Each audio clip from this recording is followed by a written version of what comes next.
Happy Sunday morning mga kaaha! Ang bilis ng February, no? Biro nyo, last week na kaagad.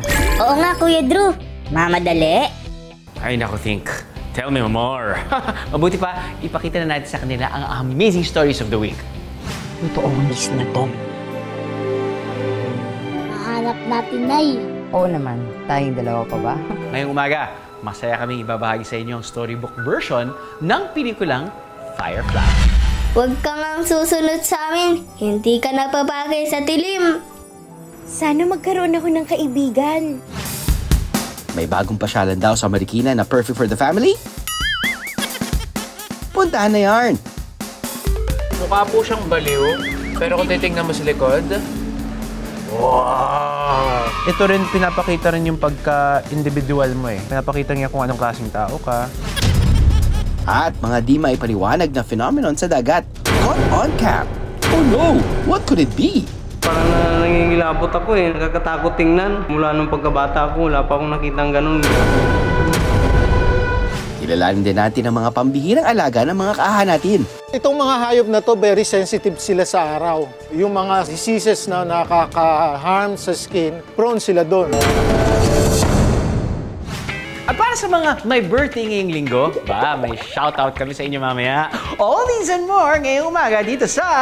Aha! Mga kaaha, taas ang kamay ng nakapanood ng pelikulang Firefly. Totoo ang list na to. Mahanap natin, Nay. Oo naman, tayong dalawa pa ba? Napansin niyo ba itong storybook na hawak ko? That's right! Ito mismo yung libro na sinulat ni Tonton Alvaro sa pelikula. Naisip niyo rin bang kung ano ang laman ng librong ito? Now, ngayong umaga, masaya kaming ibabahagi sa inyo ang storybook version ng pelikulang Firefly. Sinulat ito ni Ogie Rivera at sa ilustrasyon ni Aldi Aguirre.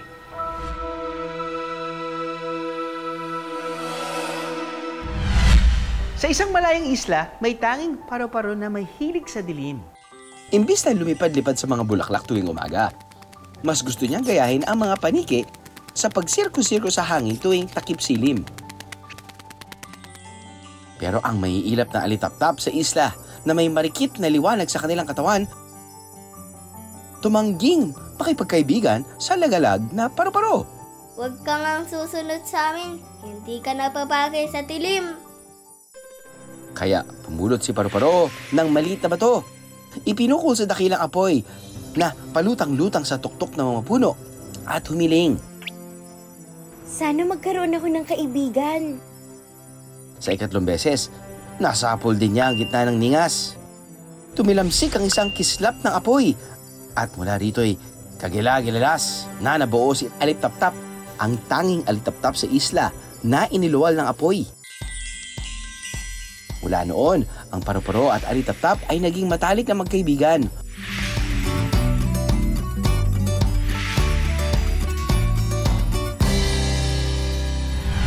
Isang dapit hapon, dumating ang isang mabangis na itim na aso.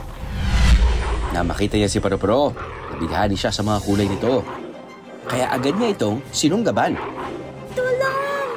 Tulungan mo ako, Alitap-Tap! Tulong! Naku, paano kaya lalabanan ni Alitap-Tap ang itim na aso kung ang liit-liit niya?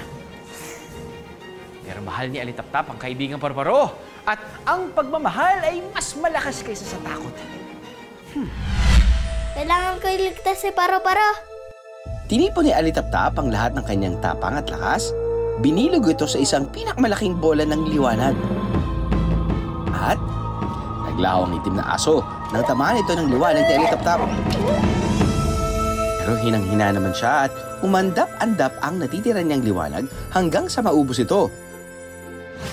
Sa paghabol sa itim na aso, napadpad pala sila sa kung saang lupain. Makabalik pa kaya sila sa islang pinagmulan? Lumipas ang ilang araw at nanumbalik ang lakas ni Alitap-Tap. Pero araw-araw pa rin siyang nangungulila sa dati niyang liwanag. Wala nang silbi ang Alitap-Tap na napunti. Mahanap ko ba ang nawawala kong liwanag? Huwag kang malungkot, Alitap-Tap. Tutulungan kitang makabalik sa isla. Hihiling tayo sa dakilang apoy na maibalik sa'yo ang liwanag mo. Sa isang malaking dahon, gumuhit ng mapa si Paru-Paro. Kapag nakita natin ang diwatang may mahabang saya at puting korona, ang higanteng antukin na mahilig humatsing, at ang madilim na bunganga ng taong bato, ibig sabihin na sa tamang daan tayo pabalik ng isla. Sinimulan ng dalawa ang paglalakbay. Madalas silang huminto dahil lumalabo ang mga mata ni Alitaptap. Para solusyonan ang problema ni Alitaptap, pumitas si Paru-Paro ng malambot na sanga. Binalubaloktot ito at ginawang hugis antipara. Sumipsip siya ng nektar sa mga bulaklak. 2 patak nito ang ginamit niya para magsilbing lente ng pansamantalang salamin sa mata ni Alitaptap. Di nagtagal, sa haba ng paglalakbay, unting-unting nanghina si Paru-Paro at bumaksak sa lupa. Ipangako mo sa akin, kahit wala na ako, magiging matapang ka. Itutuloy mo ang paglalakbay pabalik sa isla at hahanapin mo ang iyong liwanag. Baka hindi ko kaya pag wala ka. Pumikit si Paru-Paro at hindi na muling dumilat pa. Kinabukasan, dala ang mapa, salamin sa mata at piraso ng pakpak ng yumaong kaibigan. Tinipo ni Alitaptap ang lahat ng lakas ng loob niya at ipinagpatuloy ang paglalakbay. Ang diwatang may mahabang saya at puting korona. Tama nga ang mapa.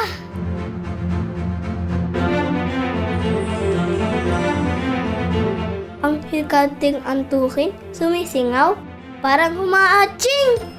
Ang galing talaga ng mapa ni Paru-Paro. Sa gabay ng liwanag ng buwan, tinawid niya ang karagatan. Natanaw niya malapit sa pampang ang pangatlong palatandaan sa mapa ni Paru-Paro. Isang taong bato na may malaking bunganga. Isa pala itong kuweba na parang pamilyar na sa kanya. Alam niyo ba kung anong nangyari kay Alitaptap? Pagpasok niya rito, sinalubong siya ng libu-libong Alitaptap na matagal na palang naghihintay sa kanya. At dahil kahanga-hanga ang kanyang kabutihang loob at katapangan, ibinalik ng dakilang apoy ang kanyang liwanag. Nang sumunod ng gabi, pinagliyab ni Alitaptap sa kanyang liwanag ang dala niyang piraso ng pakpak ni Paru-Paro. At saka ito hinagi sa hangin. Saglit itong kumislap bago tuluyang naglaho. Lumipad si Alitaptap kasamang libu-libong Alitaptap sa isla na tila mga tuldok ng liwanag sa malawak na mundo. Kahit wala na si Paru-Paro, alam ni Alitaptap na lagi niyang kasama ang kaibigan sa kanyang bawat paglipad. Nakakita na ba kayo ng tao na mala-Amerikano ang kulay at itsura? Maski nakalahi naman natin siya? Ito ang tinatawag na albinism. Pero alam niyo ba na ang ganitong kondisyon, posible ring mangyari sa hayop? Pinakamadalas daw na magkaroon nito ang mga ibon, reptiles at amphibians. At bihira namang dumapo sa mga mammal. Pero paano kung makakita kayo ng mammal na may albinism?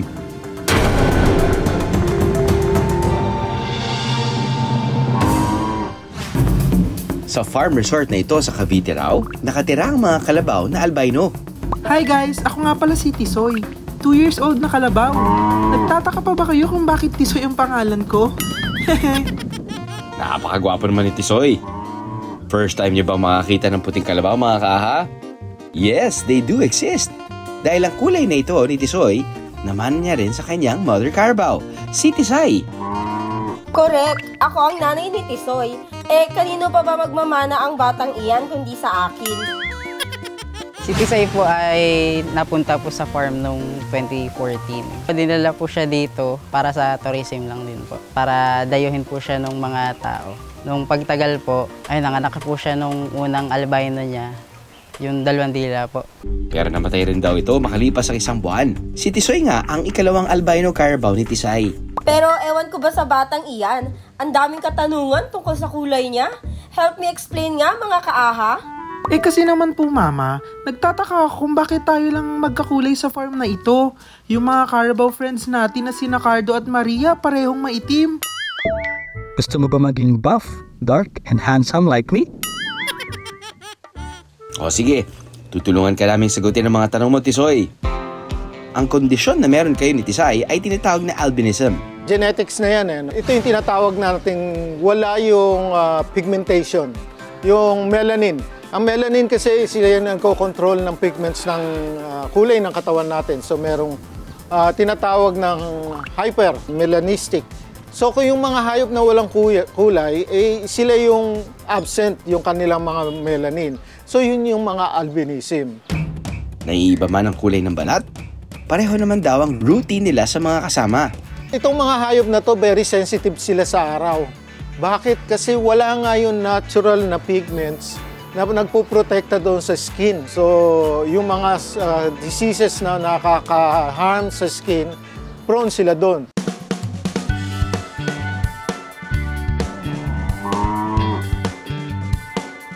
Hi, finally, malalamigan na.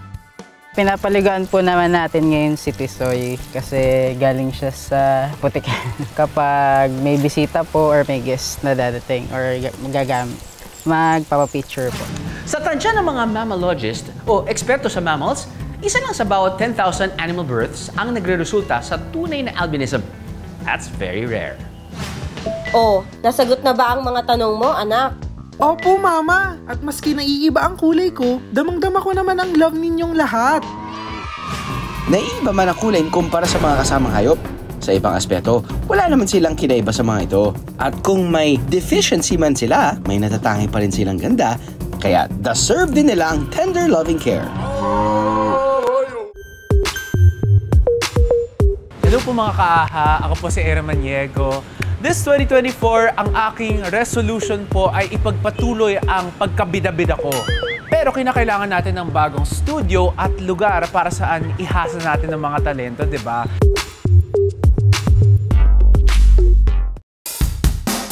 Get ready for some eye candy.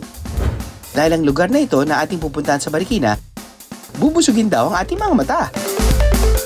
Sa kaliwat ka ng mga art material, labas mga creative. Binuksan ang crafting studio na ito ng isang pamilya noong nakaraang taon. Hobby raw kasi ng mga anak nila ang crafting. We started Atik Yarn and Craftery when my daughter, she graduated from college and she doesn't want to be employed. Nasa crochet siya that time, so she decided to accept yung mga orders. Meron lang naman silang 11 art activities na ino-offer. Papahuli ba riyan si Aaron? Bilang bida-bida siya, susubok daw siya ng 3. Weaving, beading, at diamond painting. Ay, parang cute to. Bright red, para siyang lipstick ng nanay mo. Blue na lang, para sakto. Sa unang challenge, makakatapat niya ang isa sa mga artist daughter ni Cecile, si Cyril. Pagalingan sa paghabi o weaving. Ang mga finished product na ito, kadalasan natin ginagamit sa bahay tulad ng kumot, basahan. Before tayo magtunggali, pwede turuan mo na ako. Turuan mo muna ako kung paano gawin to. Di ko talaga alam. Kailangan natin na basics is yung loom. Ito yung loom, mini loom lang siya. Ito yung parang comb niya. Ito yung pang-weave niya. Pero this was yung one. Ibuhol lang ang dulo ng yarn sa dulo ng loom. Lalagay mo sa ilalim. Ibabaw, ilalim, ibabaw, ilalim. Ito yung pang-akyat.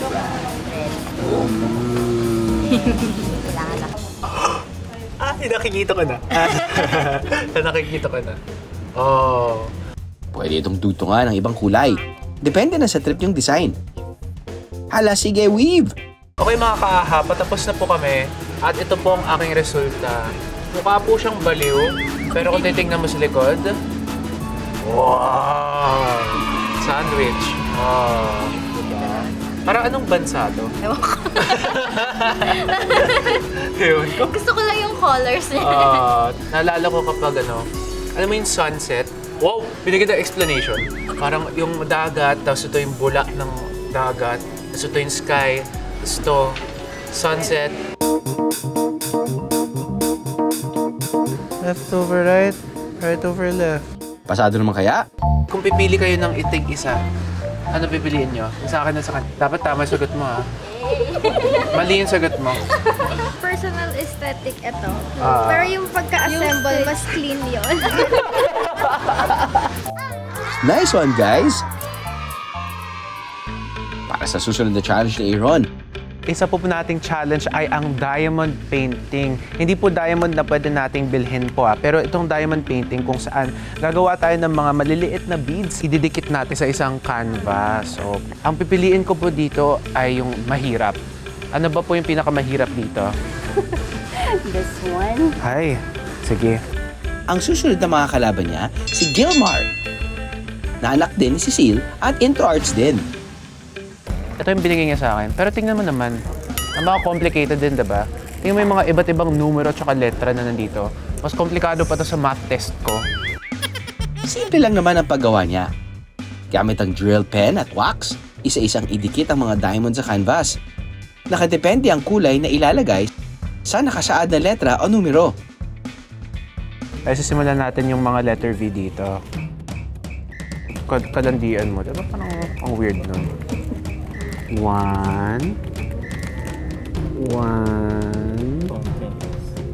Yung punto ng diamond painting na to ay para mag-relax ka. Kasi 'di ba, tig isa-isa yung nilalagay mong mga beads. Okay, Aaron, 1,000 more to go. Ayoko na maging competitor. Halika na nga dito. Dito na lang tayo. Oo. Kasi parang naisip ko mga kaahan na, no? Ang hirap naman ginagawa ng mga bagay na ito, mag-isa lang, diba? Kaya, ang isang rin point ng diamond painting ay for sharing siya.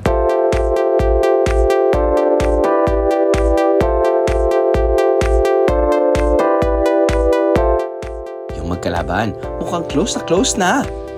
At feel at home na. Dahil dyan, pareho kayong winner.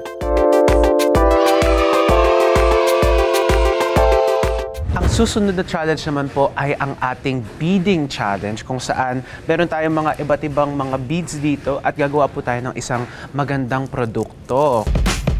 Kailangan lang ng elastic nylon cord at syempre ang beads na gusto niyong gamitin. Ang mga kalaban ni Aaron, ang ikatlong anak ni Cecile na si Colleen. Siya rin ang gumagawa ng accessories sa shop nila.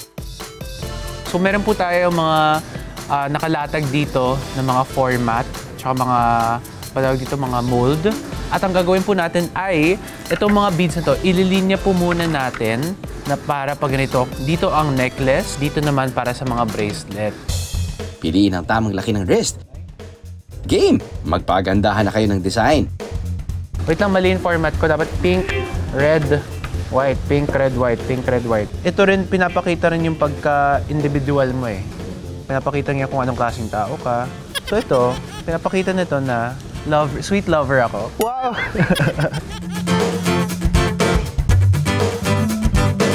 Ang highlight ng bracelet ni Aaron, puso. Okay, so ito naman yung phase 2. Ilalagay mo lahat ng mga pinila mo dito. Carry lang. Matapos ang ilang minuto. Ang sweet! Diba? Presence competition nga ito. Tanongin nga natin yung mga nanonood na to. Ang tanong ko sa inyo, kanino yung may mas magandang bracelet? Tapos kung mali kayo, ano yung ko lang mangyayari? Mas colorful kasi ito eh. Oh. Tapos may dahon. Dito natural. Ito natural. Ito natural. Hindi kasi babaw. Natural to. Ako kasi ito eh, medyo biased ako dun sa color scheme eh. Kahit medyo simple lang. It's a tie! Ang lahat ng relaxing and exciting activities na ito nasa iisang studio lang. So pag nagpunta ka dito, you can rent the place. We charge the students 50 per hour. And then for non-students, 75 per hour yung rate namin. And then if you have materials at home, pwedeng mong dalhin dito. Sobrang saya ng araw na to. And ang pinaka natutunan ko po dito ay napakasaya gawin ng mga to kasama ang mga kaibigan. Matapos ang lahat ng tunggalian, ang bottom line, ginagawa natin ito for relaxation and fun. Malapit na naman ang summer mga kaaha. Nagpaplano na rin ba kayo ng summer getaway? Pero paano kung sa kalagitnaan ng dagat o ilog, namataan niyo ang mga ito? Oh no! What could it be? Ang mga kakaibang pangyayari sa tubig, dapat bang pangambahan? Let's find out!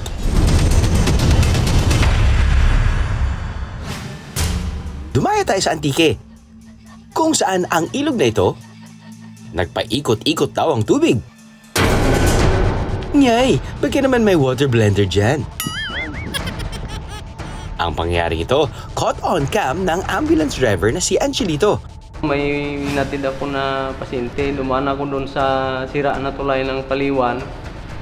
May nadaanan ako na parang ipo-ipo. Parang nangingilapot ako naninindig yung mga balahibo sa katawan ko kasi nakakatakot tingnan. Mula nung pagkabata ko, wala pa akong nakitang ganun. Yung pa lang, nung nadaanan ko na nakakatakot. Grabe, ang laki pa naman ng nung parang butas sa tubig.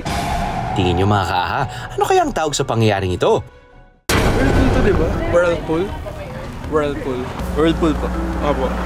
Para maintindihan ang pangyayari, nagtanong-tanong si Angelito kung ano ang posibleng eksplanasyon sa nakita niya. Dati raw ay may tulay sa area na ito. Pero noong 2022, nasira ito ng bagyong Paeng. Kaya naman gumawa muna sila ng temporary bridge na ginamitan ng mga tubo.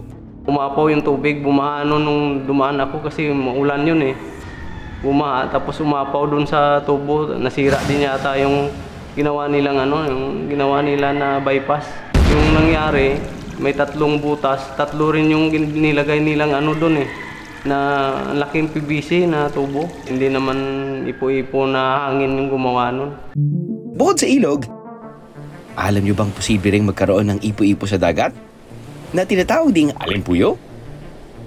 May mga may ipong malalaki at ipo-ipong maliliit sa dagat. Usually, yung ganyang klaseng ipo-ipo na nakikita natin ay nagge-generate siya because of agos ng tubig. So, yung agos ng tubig, kapag dumadaan yan sa mga makikipot na channel or passages, so yung tendency kapag makipot yung channel, tapos bumangga siya sa isang nakausling isla, mag-create siya ng ipo-ipo. Meron din daw ipo-ipo na nabubuo dahil sa hangin. At kadalasan itong makikita sa likod ng mga isla. So yung hangin, kapag nababangga sa isang isla, nagkakaroon ka ng kalmadong lugar sa likod ng isla at mabibilis or malalakas na hangin doon sa gilid ng isla. So dahil meron kang malakas at kalmadong lugar, so nagkakaroon ng pag-ikot ng hangin.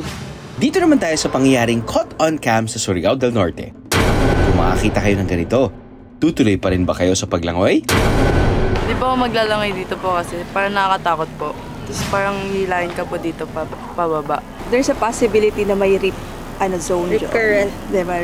Mahirapang lumabas sa current. Karamihan sa netizens ay sinasabing square waves daw ito. Ang square waves ay kadalasang nakikita malapit sa coastline. Resulta ito kapag may dalawang dagat o series of mechanical waves na nag-i-intersect.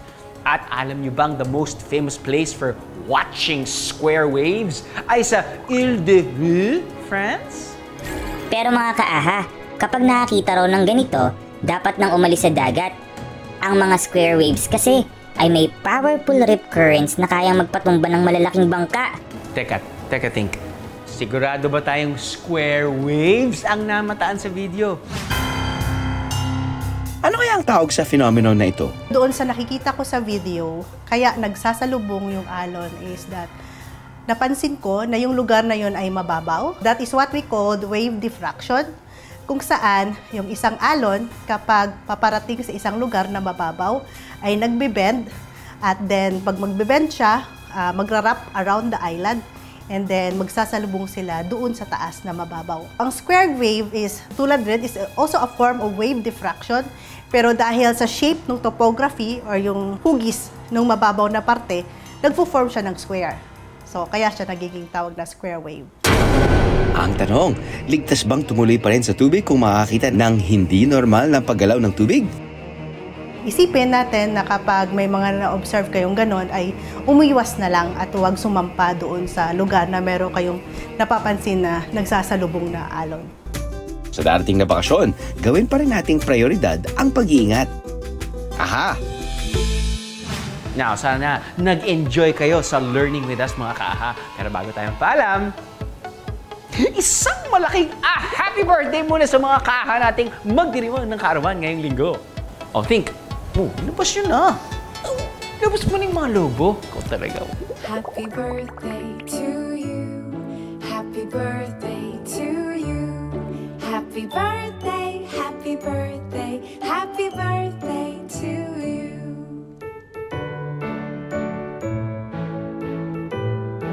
Oo nga pala, don't forget to like and follow our official Facebook page, AHA! And ang aming TikTok account, @AHA_GMA. Hanggang sa susunod na linggo, sama-sama ulit tayong matuto. Dahil sa ating mga fun kalaman, who else? Kayo ang panalo. AHA!